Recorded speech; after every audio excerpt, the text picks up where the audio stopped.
हमारे साथ जुड़ रहे हैं बीजेपी के वरिष्ठ नेता और पूर्व केंद्रीय मंत्री मुख्तार अब्बास नकवी जी।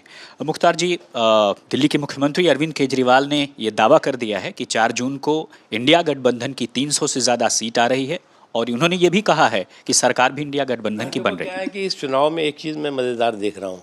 अब इन करप्शन के क्रांतिकारियों के कोताहल की बात नहीं कर रहा हूँ।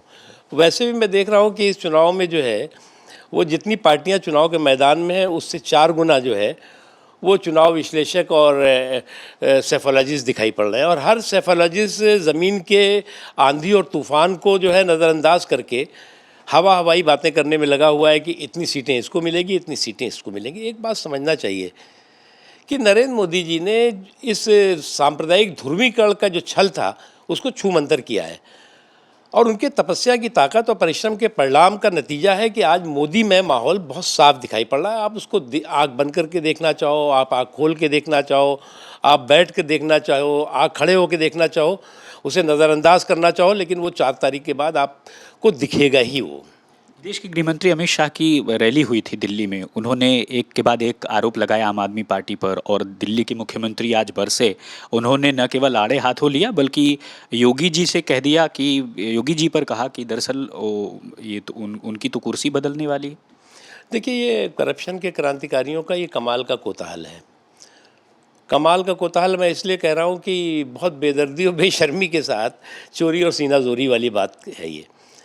मुझे ये लगता है कि आज देश में और आज ख़ुद दिल्ली की बात अगर आप करें तो उनको ये समझ में नहीं आ रहा है कि जो कुछ भी आज दिल्ली और देश में मूड और माहौल है उसको वो नज़रअंदाज करके हवाई बातें करने में लगे हुए हैं। उसका उन्हें फ़ायदा होने वाला नहीं है। अमूमन ये देखा जा रहा है कि चुनाव जो है 5 चरण का बीत चुका है, 2 चरण और बाकी है।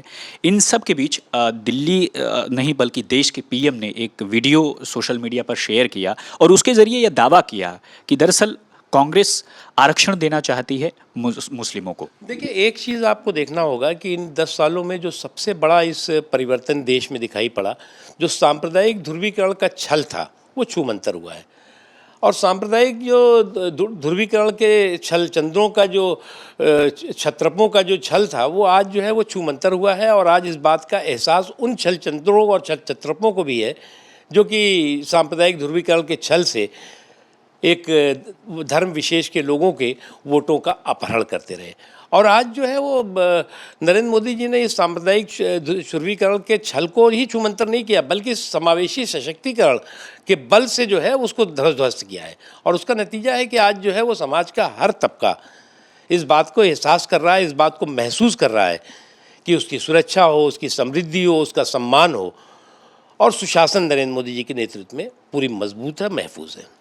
नकवी जी, महाराष्ट्र के कांग्रेस चीफ नाना पटोले हैं। उन्होंने कहा कि जब रावण आया था सीता की चोरी करने के लिए तो वो भी भगवा में था। योगी भी भगवाधारी हैं, खुद को संत कहते हैं, लेकिन उन्हें समझ नहीं है। और योगी पर जो है निशाना साधते हुए कहा कि वह चीन पर क्यों नहीं कुछ बोलते। देखिए, क्या है कि ये चुनाव जो है बहुत गर्मी में हो रहा है और तो बहुत लू भी है, गर्मी भी है। तो और उसके साथ ही साथ जो है वो कुछ लोगों को अपने सियासी सूपड़ा साफ होने की भी जो है वो गर्मी दिखाई पड़ रही होगी। तो मैं तो जो देख रहा हूँ कि अभी तो ये आगाज़ ऐसा है, तो जब 4 तारीख को अंजाम सामने आएगा तो उनके मानसिक स्थिति, उनके अपर स्टोरी की क्या स्थिति होगी। मैं तो इनकी पार्टी के लोगों को बिना मांगी सलाह यही दूंगा कि 4 तारीख को इस तरह के बहके इस तरह के बिगड़े इस तरह के हार के हैंगओवर में परेशान और हताश लोगों के लिए जो है कुछ मनोचिकित्सकों की एक टीम का इकट्ठा व्यवस्था करके रखें। ऐसा ना हो कि इस तरह के बहके बिगड़े बोल बोलते इनके अपर स्टोरी पूरी तरह से ध्वस्त हो जाए। यानी अगर आगाज़ पर ये हाल है तो अंजाम के बाद क्या होगा, सवाल खड़े करते हुए। जगन के साथ राम किंकर सिंह, आज तक के लिए।